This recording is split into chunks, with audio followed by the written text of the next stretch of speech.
Behavior is similar to the infected William Bishop. Must be the same strain. This sickness moves faster than influenza.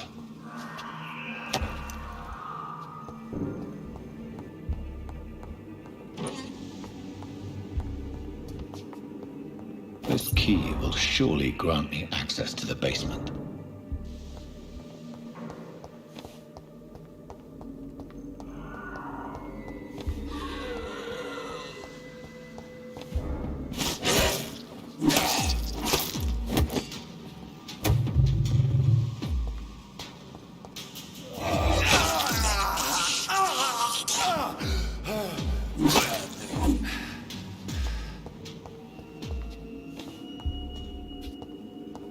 Balls of Mars, fortifiers. As popular as they are ineffective. But they do contain iron tartrate, and that might prove itself useful.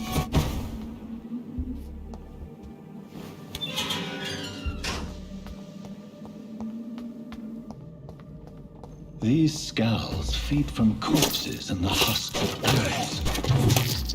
They're not after blood.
It's locked.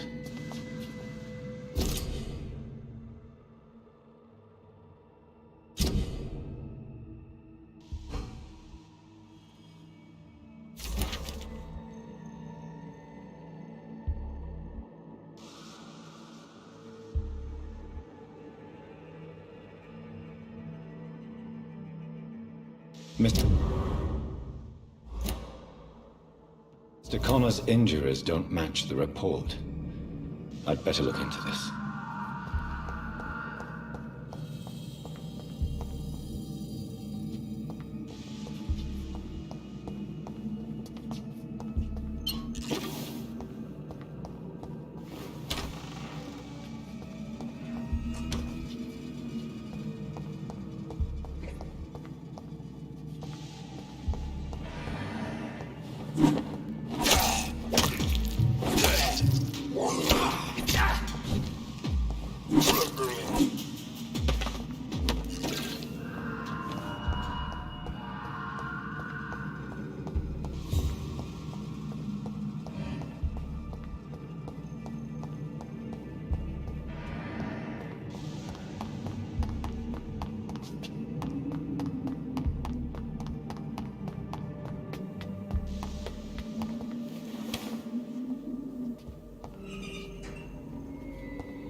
These skulls can be so ferocious. I'm not sure I can defeat them without becoming stronger. To drink blood is so tempting.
You always knew the words to calm the children, hadn't you?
shines in London at Pembroke.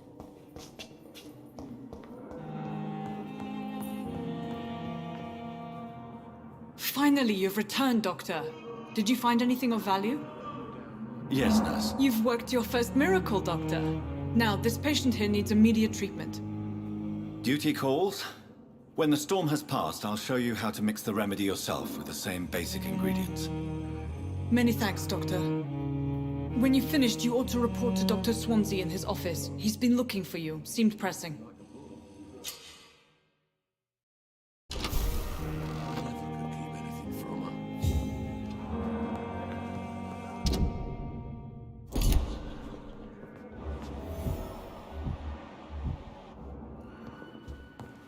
I'm all right. Don't waste your time with me. Good evening, madam. Can I help you? It's my son who needs you, sir. I'm Dr. Jonathan Reed. How can I help your son? I'm Beatrice Goswick, mother of Mortimer Goswick.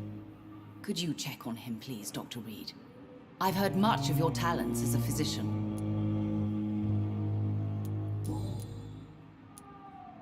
What can you tell me about yourself, Mrs. Goswick? Not much to say. Just take care of my Mortimer and I'll cover all the expenses. That's all that matters. Are you really that rich? Most of the patients here are of a more humble origin, if I may say so. Yes, thanks to my husband. May he rest in peace. I can cover any needed medical expenses. May I ask if you have an occupation, Mrs. Goswick? I'm a teacher by profession. I teach young women who are more ambitious about their futures than their families. What do you think of your reception here? Any complaints? I have had the uttermost reservations about this hospital since we arrived. But we had no other choice, considering the state of emergency. Is there something in particular that's bothering you? Some of the staff were not especially welcoming. I suspect they're not accustomed to dealing with patients of such social standing. Tell me more about your arrival at the Pembroke Hospital. What gave you such a bad first impression? The ambulance driver was quite rude, for a start. And that nurse, Miss Hawkins, seems to have quite a dubious attitude. What do you mean? She managed to secure a bed for my son despite the epidemic. It was a relief, but it wasn't cheap. She charged you for a bed? Yes, and I paid without question, considering the urgency of the situation. I share your concern, Mrs. Goswick. Be sure that I'll talk to the people involved. I don't expect compensation, Dr. Reed. But I'm aware such behavior would not be tolerated in other hospitals.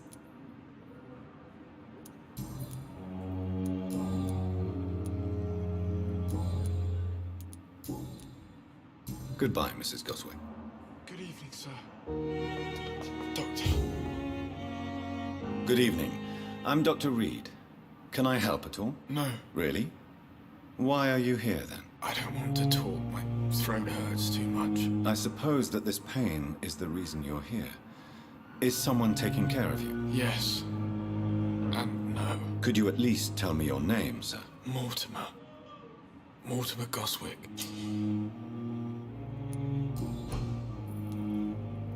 How painful is your throat, Mr. Goswick? So painful I'd rather not talk at all, Doctor. I'm sure you realize a doctor and his patient have to communicate, sir. Would it help if I gave you some paper and a pen? Not really. I see. Then maybe it's not just your throat that hurts, Mr. Goswick. Perhaps your sore throat is just the consequence of something more hurtful. Yes, maybe. But I don't want to talk or even write about it now. Why did your mother have you hospitalized here? She seems convinced this is a bad hospital. My mother just wants the best for me. She won't rest while I'm here. She'd go all the way to hell and back to help me. Pembroke Hospital may look unorthodox, but rest assured you're in good hands here. It's not me you have to convince, Dr. Reed. It's my mother. Is your mother bothering you? As your doctor, I can ask her to leave you alone if you would prefer. That's tempting, Doctor. But you have no idea what my mother is capable of. She would tie herself to my bed if you asked her to leave. How painful is your throat, Mr. Goswick? So painful I'd rather not talk at all. I'll let you get some rest, then. I'm alright. Don't waste your time with me. Reads me like a book. I never could keep anything from her.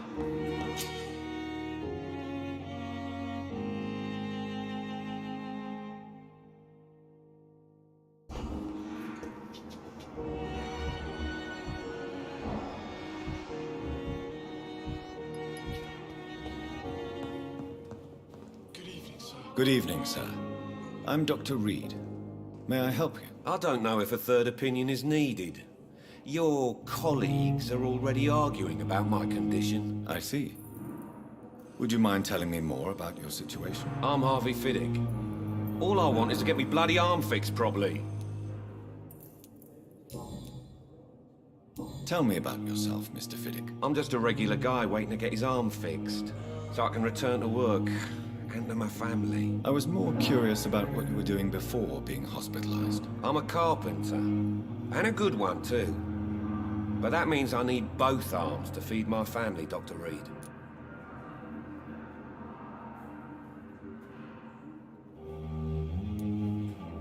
Are you satisfied with your treatment here? Well, it's clear that I've chosen a bad time to be injured.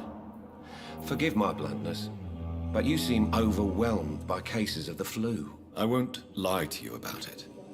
I'm afraid we are. Are you sure you don't want to operate yourself, Dr. Reed? I have the feeling you're very capable, and your colleagues seem to think so too. In other circumstances, you would be right. But for now, I don't think I can take on the responsibility. My apologies. Tell me about the doctors who are arguing about your case. Strickland and Aykroyd. They both want the best for me, but there's a lot of pride there. Doctors are no different from carpenters, it seems. What do you mean? I often had professional arguments with rivals on a building site. Difference is, I disagreed about wooden nails, not flesh and bones.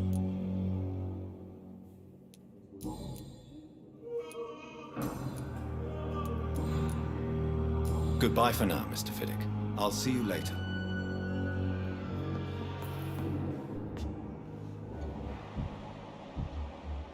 You always knew the words to calm the children, Ellen. As for me...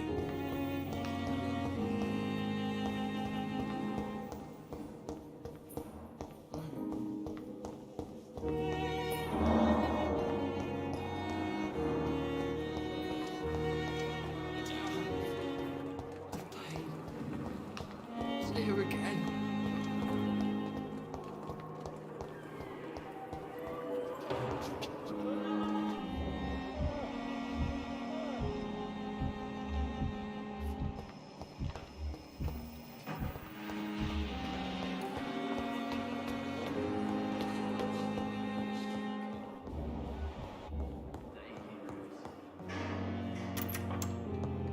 Please, Jonathan, come in. Fascinating, is it not? In the last decade, so many mysteries have been brought to light with our microscopes. The human body, biology's penultimate frontier. The more we explore its boundaries, the less we're able to trace a clear line between life and death. You, my friend, have a foot in both countries. The view must be vertiginous. It's at least as vertiginous as chatting about vampires with you, I would say. This must be all so new to you. This area of town, the hospital, a brand new life. How stimulating it must be. I wish I could share your enthusiasm, Dr. Swansea. But my condition defies scientific categorization. Undead? Unalive? Immortality defies logic. I cannot express my thrill at this serendipitous turn of events. The world's most eminent specialist in blood transfusions, a vampire. One might say a gift from heaven. It may seem strange, but your words have brought me some comfort here. Forgive me. I've been an admirer of your work for a long time, and now you are so much more than a brilliant physician.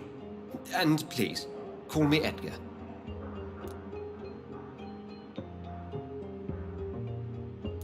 I'm not some doe-eyed student, Edgar. I understand we both have something to gain from this relationship. Very well. I have a task for you, Jonathan. Something that will require all your newfound skills. Please, go on. The Pembroke only survives through the generosity of our benefactors. Unfortunately, our main donor has found herself in a bit of a bind. Now, if you could help her out...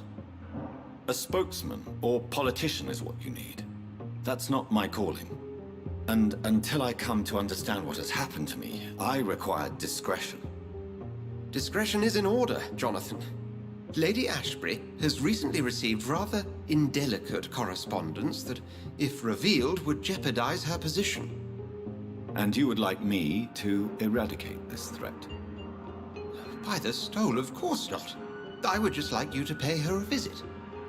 Her ladyship is certainly near the tents outside, tending the sick. You can't miss her. Look for someone impossibly delicate. Accepted. I'll see what kind of trouble Lady Ashbury is in.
And I thought last summer's epidemic was difficult.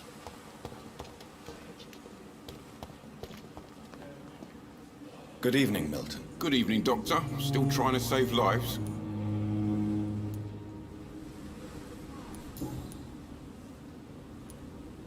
What's going on between people? You do... Come on.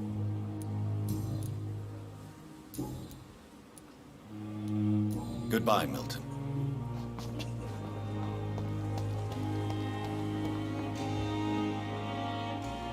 The flu took my dear wife, Emily. I take comfort knowing we'll soon be together again. Mr. Rainfield, that's no way to talk. You're in good hands here, and we'll be up again soon enough.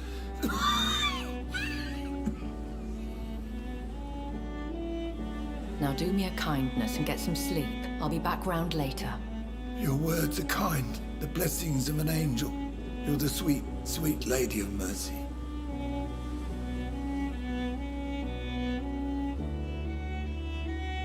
Good evening, Dr. Reed.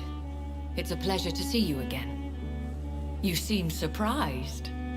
Dr. Swansea has brought me up to speed concerning your recent appointment to Pembroke Hospital. You're a vamp... The lady who saved me that night, before vanishing into thin air. I remember you from the pub with Dr. Swansea. Indeed. Allow me to introduce myself formally this time. My name is Lady Ashbury. I remember you well, in spite of the brevity of our encounter.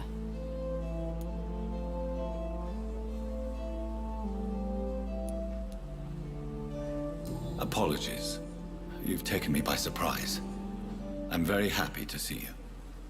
The pleasure is mine, Doctor. I hope you're more disposed to answer my questions now. You must have countless questions. But our rather urgent matter first. Swansea has explained.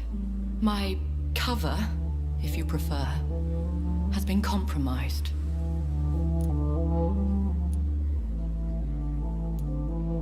Have any of the patients given you trouble?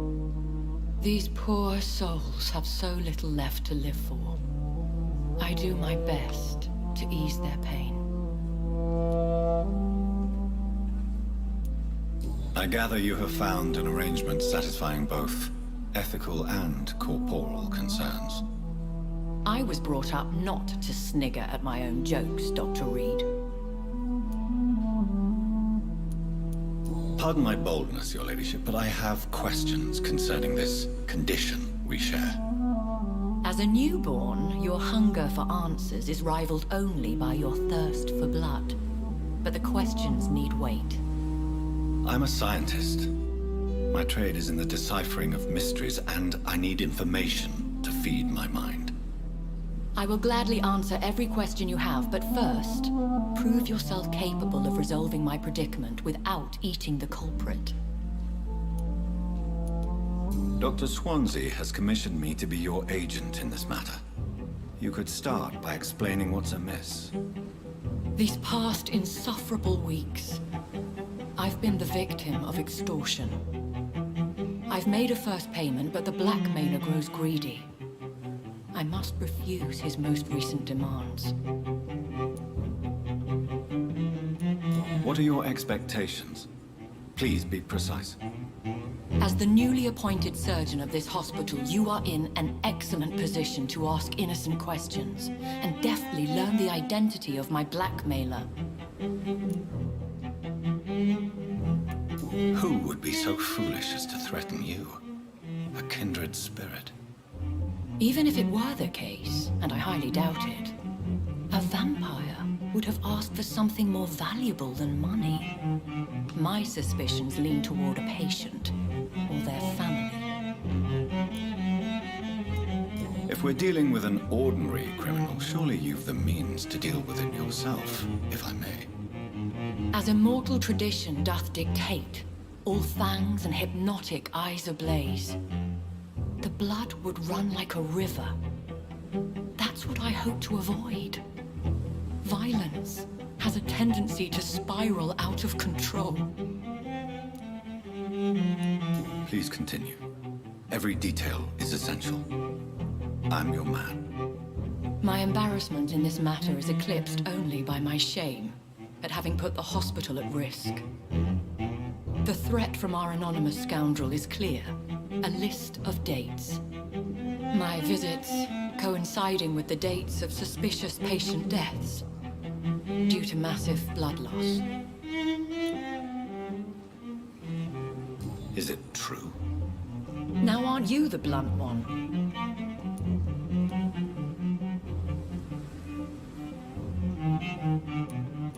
Excuse my impertinence, Your Ladyship. This is not an interrogation. I assure you that this line of questioning is in your best interest. In all honesty, I'm not simply a patron to the hospital. My visits serve a dual purpose. Dr. Swansea has been treating my condition with a revolutionary technique of blood transfusion. It seems you are a specialist in the domain. I'll take care of it. Do you know where I should start? If that was the case, I'd settle the matter myself. You could talk to our local gossip, Harriet Jones. Not a pin drops here without her hearing about it. I'll meet that woman now. My life, as others know, is in your hands, Dr. Reed. I'm sure of your discretion, but I do fear your powers of persuasion will be put to the test. When this is resolved, I'll be your obligé. I'll answer all questions in regards of your condition.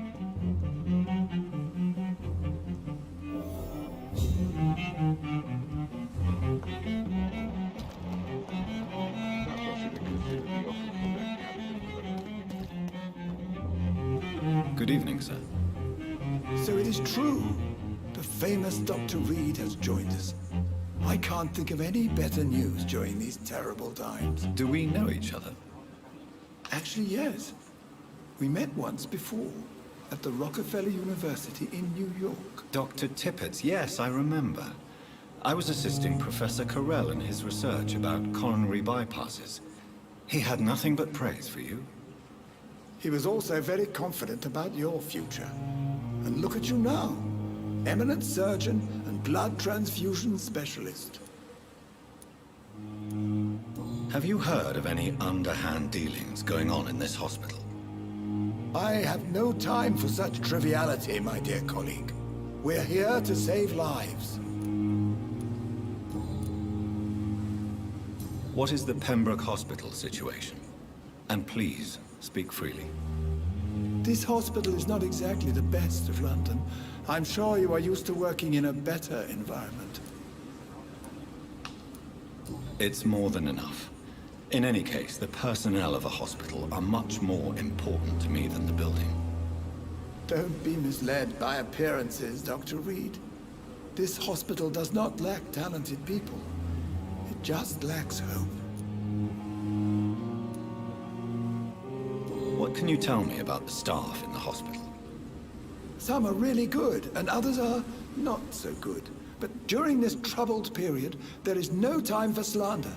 I prefer to focus on the positive character traits. Tell me more about cherished people, then. Nurse Brannigan is a pearl.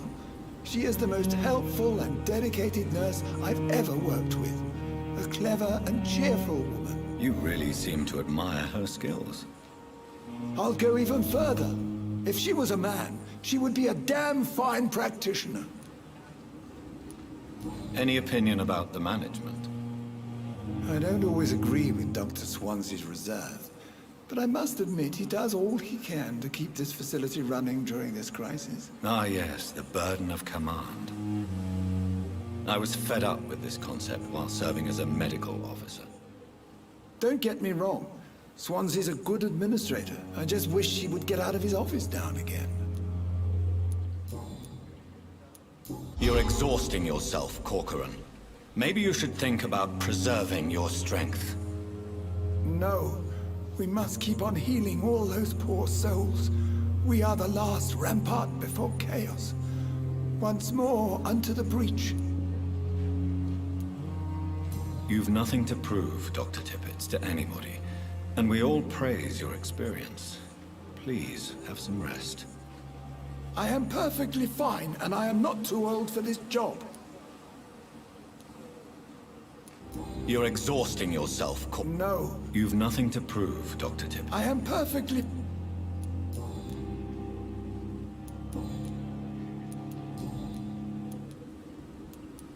Goodbye, Dr. Tippett.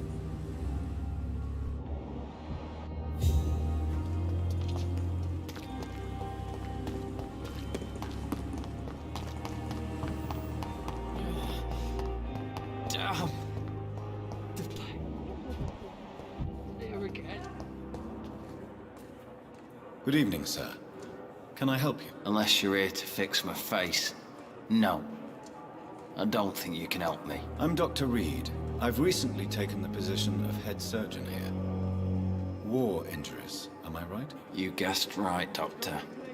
German shell took my pretty little mug right off. But they still call me Thomas Elwood. How is your stay with us, Mr. Elwood? Oh, it's bliss. I just escaped death in the trenches to be surrounded again by the moans of the dying. Can I ask you precisely why you're a patient here? It's the pain, sir. The drugs don't work. It just hurts under the scars, if you get my drift. Can I do anything for your pain? Nurses gave me a bunch of pills. No effect. Told you. It's like the flames are under my skin, burning away.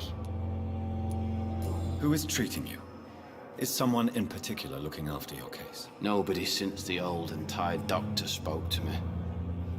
Started to think I was forgotten about. Wouldn't blame you. You don't seem worried by that. My face hurts so much more when I smile or cry. I've learned it's easier not to speak. But be assured I'm smiling inside. feel responsible for the injury, Thomas? What really happened? I wasn't disfigured by any German shells. It happened during my leave. It was an accident. Why lie about it? Come on. It's one thing to come back disfigured by the Germans, and it's another to get injured in an accident that could have happened to anybody.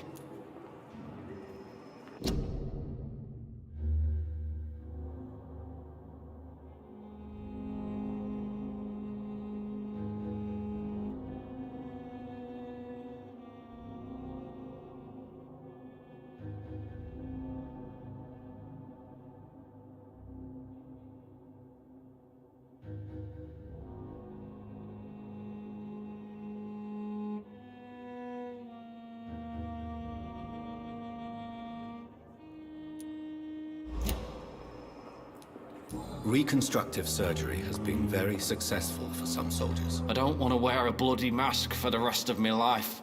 I'd rather stay here and just be forgotten. Tell me what really happened then. I went with a whore in Rouen. Dead drunk I was. The hotel was a shithole. There was a fire that night. Did you start the fire? Were you trying to avoid going back to the front? That's not uncommon, you know. No. It's just that I was asleep when the flames reached the room. The girl was long gone. Bitch never woke me up. Left me to burn.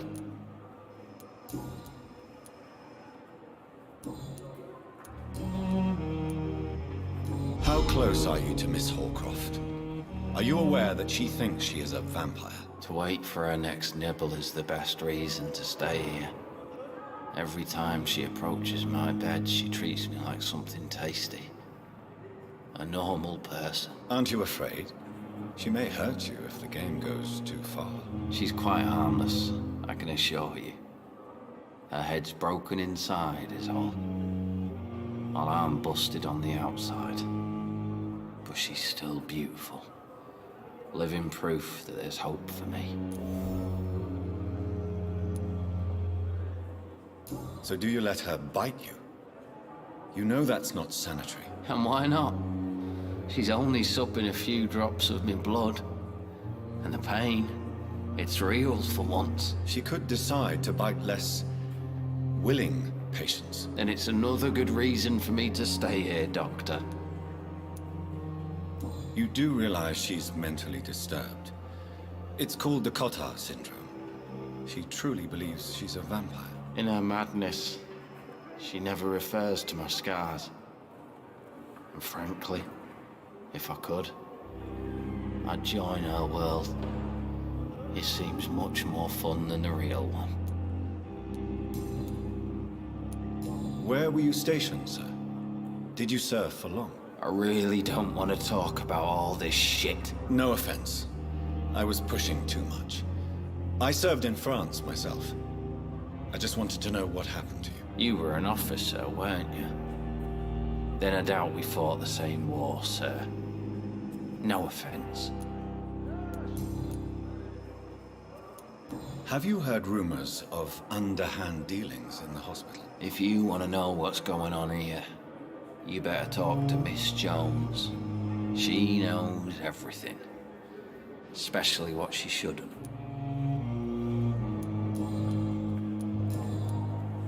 Goodbye for now, Mr. Elwood. Fear and disgust on every street corner. The daily route. I'm in pain. I need my medication. What? What is this? Who are you? Get out of my room. There's no need for alarm, madam. I'm Dr. Reed, the new surgeon. Preposterous. Dr. Reed, you say? I don't want some bumbling intern. Where's Dr. Swansea? If you continue shouting, I'll have you restrained and gagged. Understood? How brave. Threatening an old defenseless woman. You know how long I've been a patient here? You've picked the wrong fight. I'm Harriet Jones. Harriet Jones? Indeed. I've been meaning to have a chat with you. You know what goes on here better than any other patient, I gather. Oh, better than any patient, nurse, or doctor. I've seen so many vile undertakings. I heard there have been some despicable goings-on. Was there a case of blackmail? Blackmail? Wait. You're investigating something. This isn't a social call. One of those incompetent cunts slit a poor sod's vein. You seem to know more about the goings-on here than anyone else. Beware, Miss Jones, in case suspicion should fall on you. That's it. Blame the old and infirm. I see those little bitches' greedy little eyes. Just waiting for me to pop off they are. If I didn't know better, Miss Jones, I'd be inclined to say you enjoy this type of idle gossip. God's honest truth, Doctor. It's just the way it is here. Most of these bitches would let you freeze to death before getting you a blanket. I assure you, madam, this is not an investigation into a possible medical error. Debauchery, then? Nurses Crane, Hawkins, Brannigans, whores, all of them. They can't keep their legs shut. I've seen them scratching slutty sores. Really? Well, if you have irrefutable proof, I'll not have the staff behaving in such a manner here. This is your business, Doctor, not mine. But I swear one of the nurses is cavorting with some man on hospital hours. Thank you for your time, Miss Jones. You've given me something to go on. See you on the next round.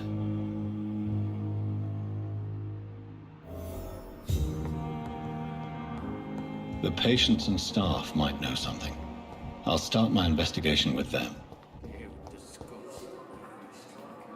Good evening, nurse. Good evening, Doctor. I don't think we've been introduced yet. My name is Pippa Hawkins. And I'm Dr. Jonathan Reed. Dr. Swansea has recently offered me a position in this hospital.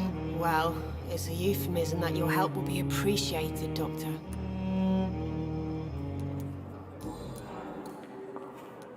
Pippa, I know you're very close to Milton Hooks. Yes? Milton Hooks is my man. If you want to report me for that, just feel free, Doctor. I have no intention of reporting you, Nurse Hawkins, but are you aware of the risks? The rules say I won't be allowed to work as a nurse anymore. But here at the Pembroke, we break rules all the time. Is he worth the risk? Hey, I'm no perfect woman, and Milton is not the finest bloke. But we do our best to get by. That's all any of us can hope for nowadays.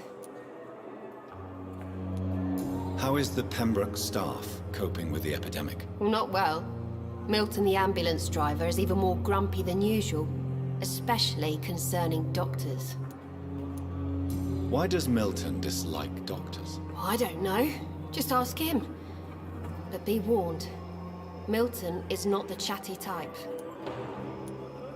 Why is Milton grumpy on a daily basis? Is it just an act? Milton's not the kind of man who's bothered about a bad reputation, whether he deserved it or not.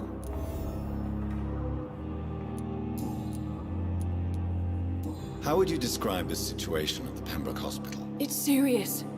The flu is wreaking havoc amongst the staff and patients. We are running out of everything. You must get a hold of yourself, nurse. Sorry, I'm exhausted. No one has any idea when this epidemic will be over. Nurse Hawkins, the Spanish flu won't last forever. Even the Black Plague didn't kill everyone. I wish I could believe you. But what if this epidemic was worse? What if in the end, nobody was spared? How long have you been a nurse? Well, long enough to see that the epidemic is winning. And no matter how qualified you are, don't tell me you'll change that. You'd be surprised what dedication can achieve, Nurse Hawkins. In medicine, sometimes we're just a test result away from a miracle. Sorry, Doctor. I don't want to sound bitter, but I'm just too tired to give a pep talk like Nurse Brannigan. What can you tell me about the strange man visiting one of the nurses during her shift? Let me guess. You spoke with that old shrew, Harriet Jones. Do not pay attention to her, Doctor. She's full of fanciful tales.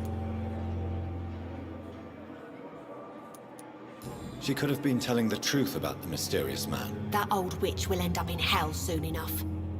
Who cares if a nurse finds some happiness where she can? No matter how you feel about her, Miss Jones deserves our help. Who says I don't care for her? Hate is what keeps that old crone alive.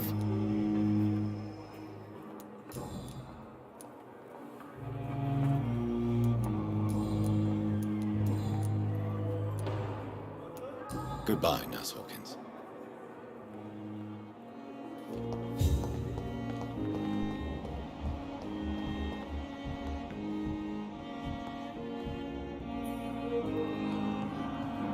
Don't waste your time with me. I will not let you down, my boy.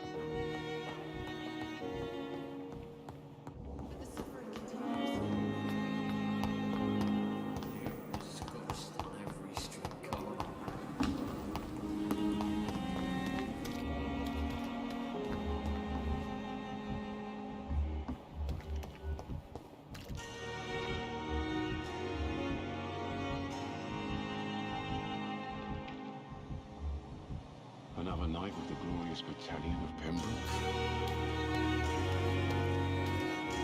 Good evening, Milton. Good evening, Doctor. Still trying to save lives?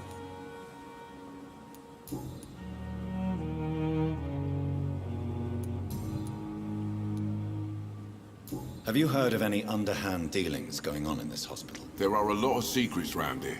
I'm not surprised someone tried to make money from them. What kind of secrets? I'm not in the gossip business, Dr. Reed. If you want to know more, you better talk to Harriet Jones. She's the eldest patient here. Goodbye, Milton.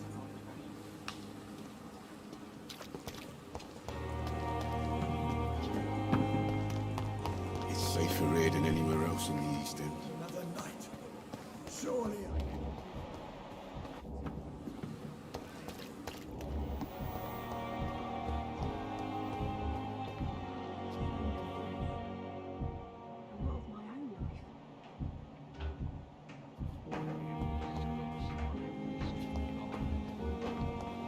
Daily routine.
met him in New York once. If only there were more of us, with less... Good evening, Nurse Brannigan. Good evening, Doctor. Have you seen a strange man visiting any of the nurses here? I've never heard of such a thing, Doctor.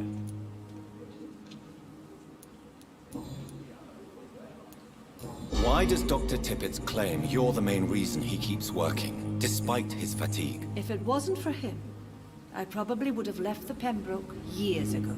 Dr. Tippett does not think of you as just a nurse anymore, does he? If you're suggesting he's not taking my gender into consideration when it comes to medical practice and knowledge, I really hope he doesn't.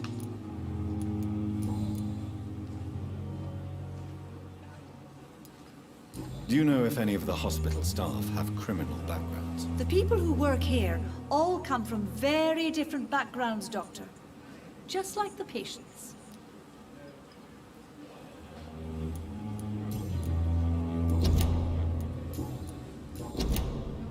Goodbye, nurse.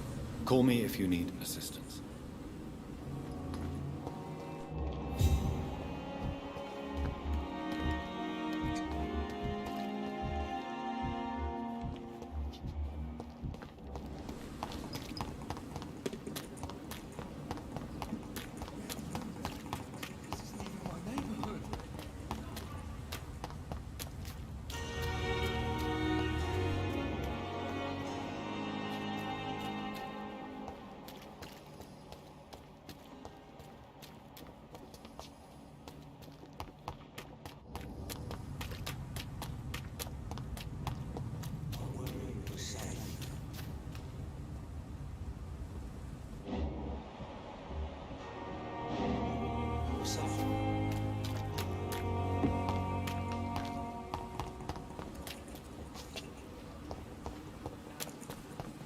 We've dodged death so many times.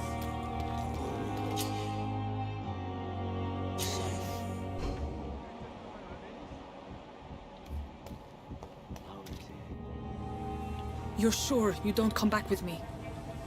Nah, I have to see someone at the hospital. Be careful. You look so bad they may keep you as a patient.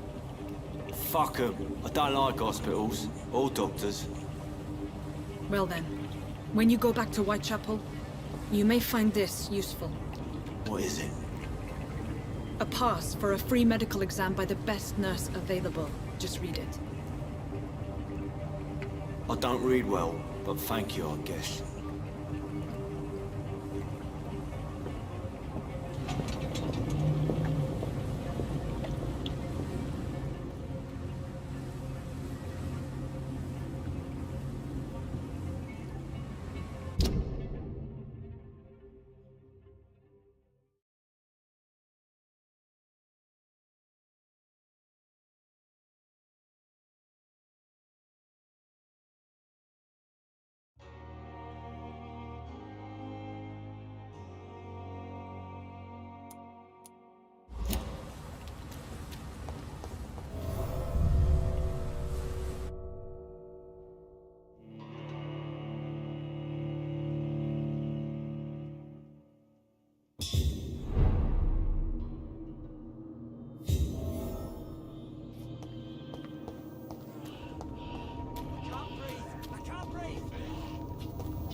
This man has been savagely attacked and dragged to the floor.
fresh air!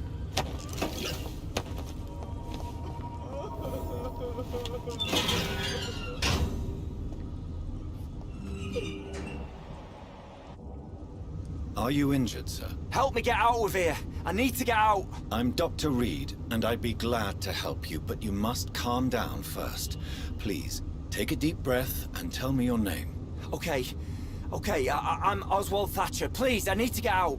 All right, Mr. Thatcher, you're safe now. Do you think you can reach the street by yourself? Yes, I do. Good. Now leave this place and enjoy the cool night air. It's quite invigorating. I'm sure you'll feel better if you do.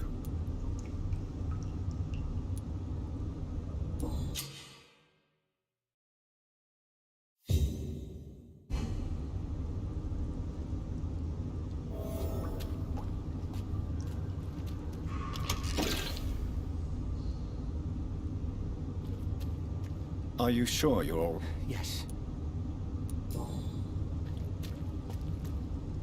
Are you sure you're all right, sir?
What sort of creature is this?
Not a lot to check, but I should anyway.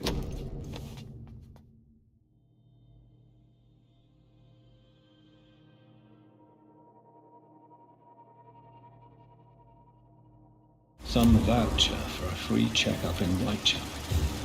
What is Nurse Crane up to? I really must find her.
See them fancy clothes? This one's a top!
Thelma Howcroft said she was being watched by vampire hunters. Where are they hiding? At the same time. I should investigate. Good evening. I'm Dr. Reed. Always a pleasure to meet a colleague, sir. Especially when he was supposedly dead. A colleague?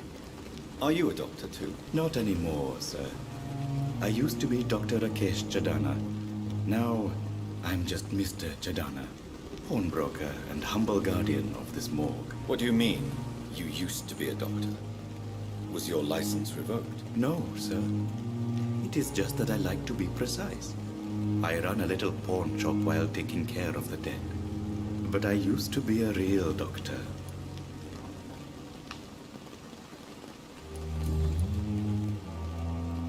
Are you afraid or uneasy being surrounded by so many corpses? Why should I? These bodies are empty vessels. Flesh left to decay. Poof. No soul anymore. All gone. An interesting point of view. And quite an exotic one, too. Most people fear, or at least have respect, for dead flesh. Sir, as a medic during the war, I learned to face my death and the death of others. It's the pain we have to tame, not death itself.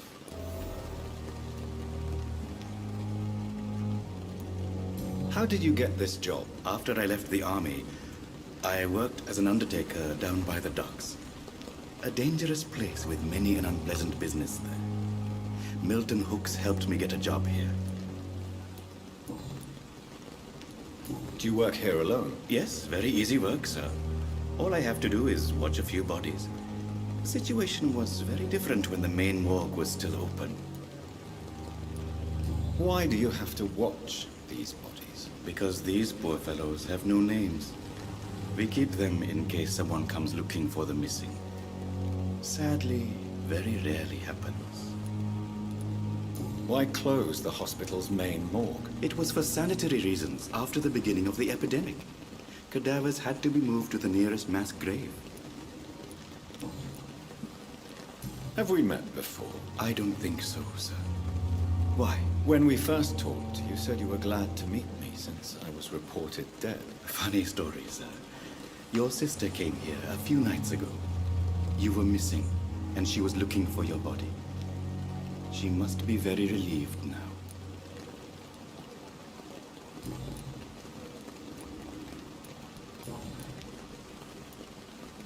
Since you're not afraid of dying, do you believe in life after death, Rakesh? No. I believe we must do all the good we can while alive. For our time is short, and the obstacles are endless. Do you think you would enjoy immortality as a concept? I don't think so. Don't mistake me. I love life, and I'd like to live a long life. But everything has to decay, sir. Even goodwill.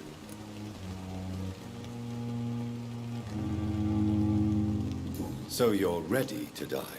No, I am not. I don't fear death, for I won't see it. What troubles me is the pain my death will inflict to those I know. You're a wise man, Mr. Chidana. No, Dr. Reed. I am a foolish man. But I like to think otherwise. Do you really believe goodwill cannot last? As I said, sir, everything decays. If I was to never die, goodness, I would be bored or worse. And I like to be helpful, sir. Quite depressing, wouldn't you say? Yes, but the good news is, we'll all die before losing our humanity, sir.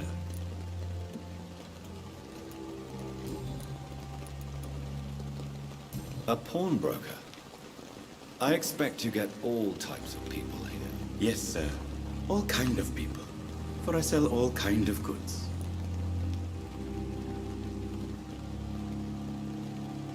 Who comes here to trade with you? It's very unhygienic, even unsafe. Diseases can spread. For the customers, for the hospital. I'm very cautious, sir. I've been a doctor, remember? And all my clients are good people. In fact, I think I only know good people. What kind of goods? With the quarantine, it's not always easy to buy things. So I trade, I exchange. Some people sell, some others buy. I like to help.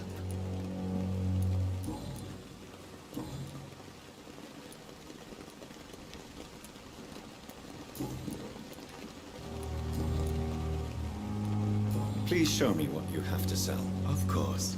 It's just trinkets and curios, really. But I'm sure they can be useful.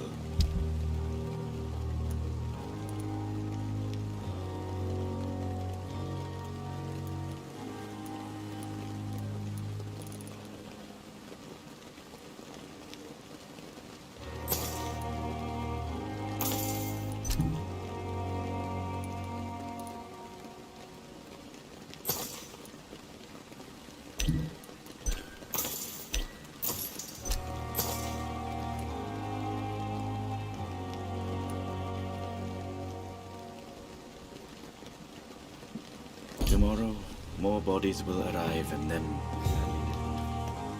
I'm managing a train tunnel. So many deaths.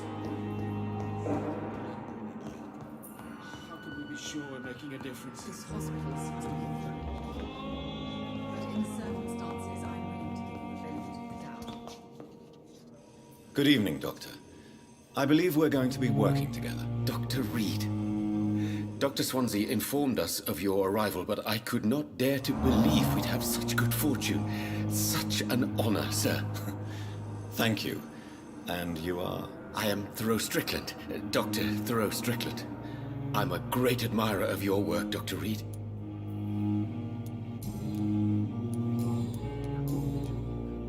Please, could you tell me something about yourself? I'm a great admirer of your work concerning blood transfusion, Dr. Reed. I run my own experiments. I'm convinced it's the future. What made you choose to be a doctor? I'm not ashamed to admit you and your work have inspired me. I am honored to have the opportunity to work by your side. It's always a pleasure to share scientific and medical knowledge with someone eager to learn. I'll be glad to help you if I can. This epidemic may be the century's most terrible disaster, but I'm convinced that we, as doctors, are the only ones able to defeat it. I based my technique on my mentor's research. He helped me perfect my method. What is yours? I'd rather not talk about it. For now, it's just theories and first approach. My process is purely experimental and unsuccessful. As long as you're cautious and methodical, you may remain empty-handed, but you won't fail. You're not the first one to warn me, but I am convinced knowledge is the main weapon against the ravages of this epidemic. What can you tell me about the Pembroke? Well, it has always been an honor to work with Dr. Swansea. But with your arrival, I can't think of a better opportunity to learn about blood transfusion. You seem quite optimistic. It's a rare and precious attitude in these difficult times. I'm convinced that this epidemic is a test of endurance and dedication for us men of science. Questions remain about our capacity to resolve the situation. True. Last summer, during the first wave of the epidemic, I used to joke with Milton about the extra work. We're not smiling now. Do you need help with anything in particular? Well, yes, maybe. I'm waiting for a batch of products I ordered for my personal research, yet my supplier seems to have vanished. Do you want me to play the errand boy for you? Oh no, Dr. Reed. But if you went personally to his shop, what with your reputation and all, he wouldn't dare to refuse the products I need. I see. Well, give me the address, for I may pass by if I have time.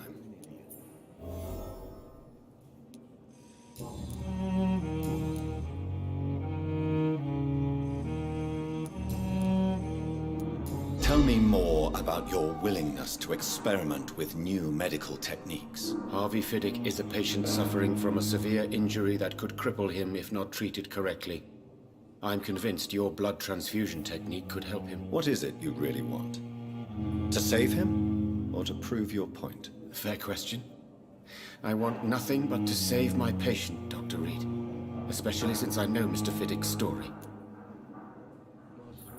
Tell me Mr. Fiddick's story. Our first diagnosis was compromised because Mr. Fiddick lied to us about the real origin of his injury. He first claimed it was an accident. But why would he hide such crucial information from us? Because he is a proud father, ashamed of putting his children at risk because of his own negligence. This personal involvement could also appear to be a lack of impartiality.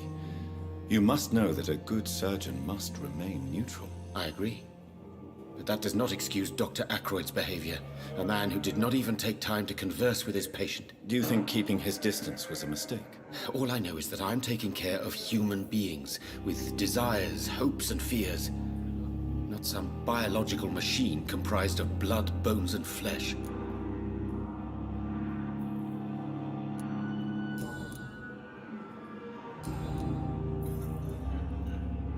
Goodbye, Dr. Strickland.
Good evening, sir. I'm Dr. Reed. I believe we're going to be colleagues. Reed? Yes, I've been informed about your arrival. I'm Waverly Ackroyd. Welcome aboard, I suppose. Does my arrival inconvenience you in some way, Dr. Ackroyd? Let us just say that I don't particularly share Dr. Swansea's enthusiasm for hiring you.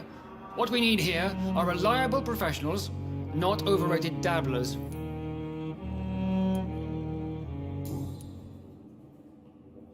If you have a problem with me, Dr. Ackroyd, please feel free to tell me. Dr. Swansea has imposed your presence on this hospital without asking anyone's advice. The benefit of his position. But I don't agree with it. I know we've never met before, but I believe this hospital could use all the help it can get. You will agree with that, I'm sure. Oh, but I have heard about you, Dr. Reed. Of course, you can't say the same about me, since I have not wasted my time courting the press.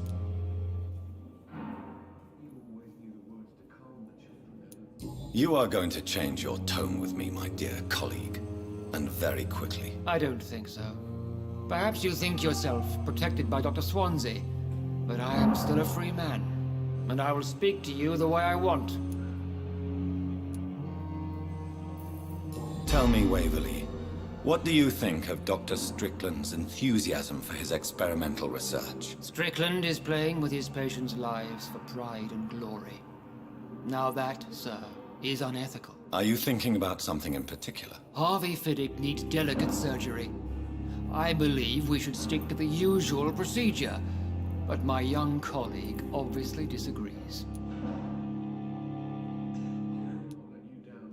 And are you not afraid that your rivalry with Strickland may be blinding you? Rivalry? I guess you could call it that.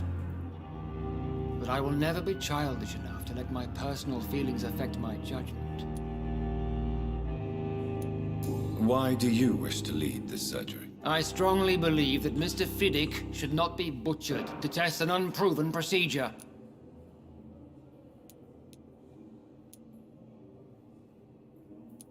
Other people may say that's too conservative a point of view. Conservative? And what are you going to say to Mr. Fiddick if he loses his arm because of the operation? Because that's what's going to happen if the surgery is a failure.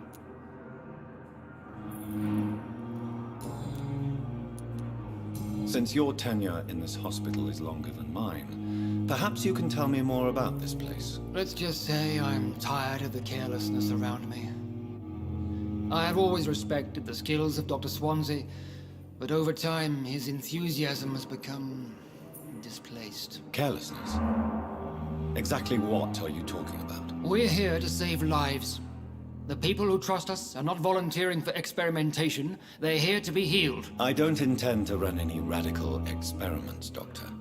Even if I, as any good practitioner should, express an interest in pushing the boundaries of medical research. Modern medical methods were created through audacity and ego. But there are rules in our line of work, and they're here to protect our patients.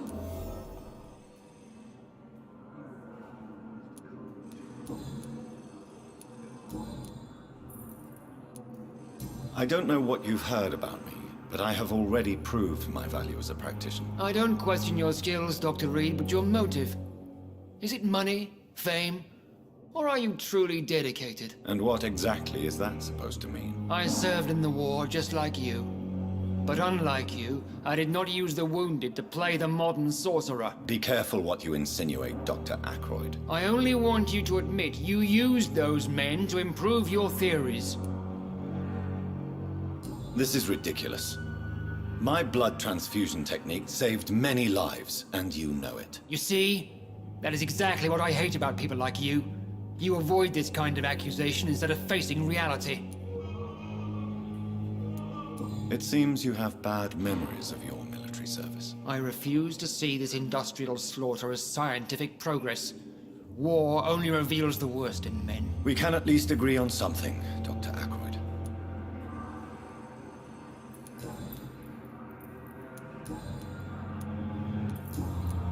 Thank you for your time. We'll talk later. You always knew the words to calm the children, Ellen. As for me, what a blundering... Good evening, Mr. Fiddick. Good evening, Dr. Reed. Any news about my operation? Tell me about your injury, Harvey. Why do you feel so guilty about it? My wife died because of me. And now I may lose everything because I've been careless enough to hurt myself. What an arsehole. How could your job be responsible for your wife's death? I was working a double. She went out to bring me a hot meal and got caught in a German bomb raid. You can't hold yourself responsible for your injury, Mr. Fiddick. Unless you tried to hurt yourself. Of course I didn't hurt myself. But I can't work until my arm is fixed. My children need to eat, Doctor. Tell me more about the death of your wife, Harvey. 1915. I was in the army. Building workshops for the Royal Flying Corps. Helen was happy I wasn't sent to the front. What happened? The Germans sent Zeppelins to bomb the construction site, but they missed their target. My wife was bringing my dinner when the bombs fell. I'm sorry for your loss. So many died during the bombings. I served in France and witnessed the carnage there. I would like to say that she didn't suffer. Truth is, I have no idea. I just know that I'm all that me kids have. Poor little bleeders. How are your children after losing their mother? They were smaller then. The only good thing about this is my Helen didn't bring them with her that night.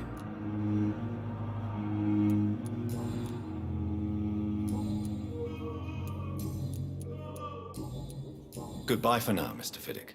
I'll see you later. You always knew the words to calm the children, Helen. As for me, blundering idiot.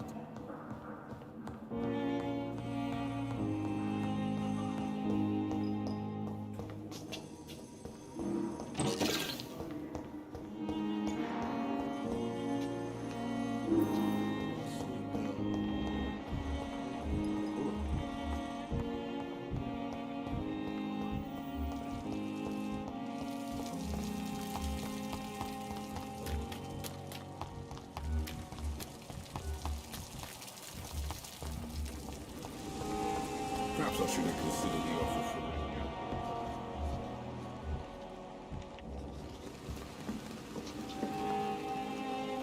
was fast. I'm afraid the trail of breadcrumbs leads beyond the hospital premises. I must leave for a time. Is that so? Why? Now it's time for you to be patient. It would seem that your blackmailer is part of a more complex machination whose root is in Whitechapel. Machination? Do you suspect another immortal is involved? I hadn't considered that eventuality. Do be careful, my good doctor. When immortals are involved, the stakes tend to escalate quickly. I'll return with case solved or carried on my shield.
Best alive then!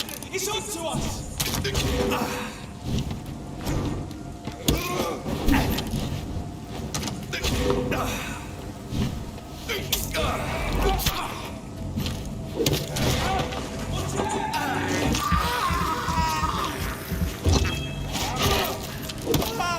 Oh, Christ!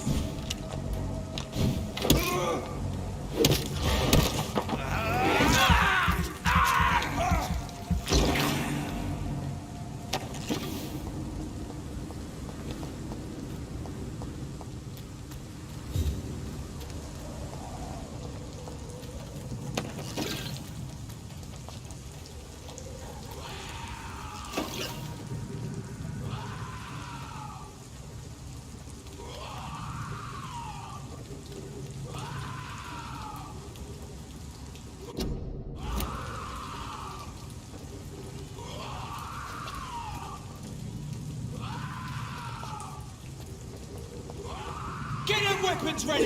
We found one! Fucking beast! Ugh!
This is not a place to be yourself. Look at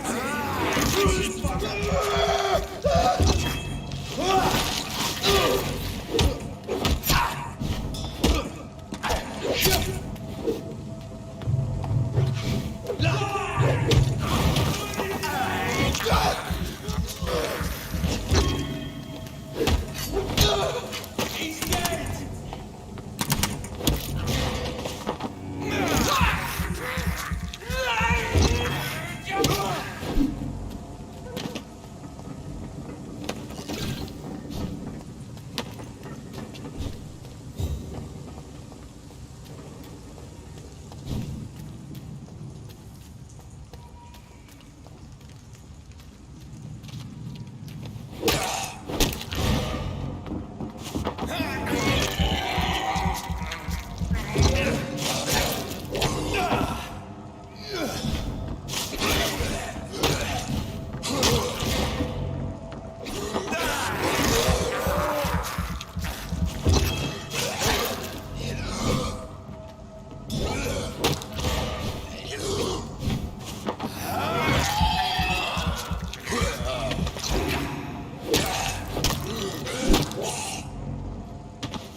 You won't get me here! Get out! Come on! Show you how a wet foot does. Get away from me, you bastard!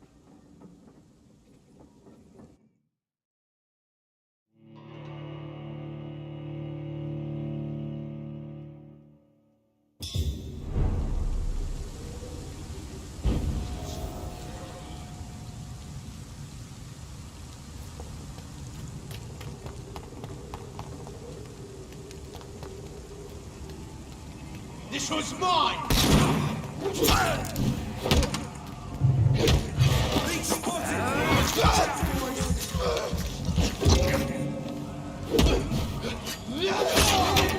Whatever it is!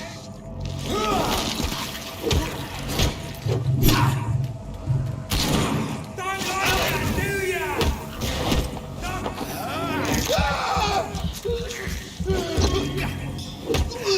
Filthy piece of shit!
Get away from me, you bastard! You won't get me here!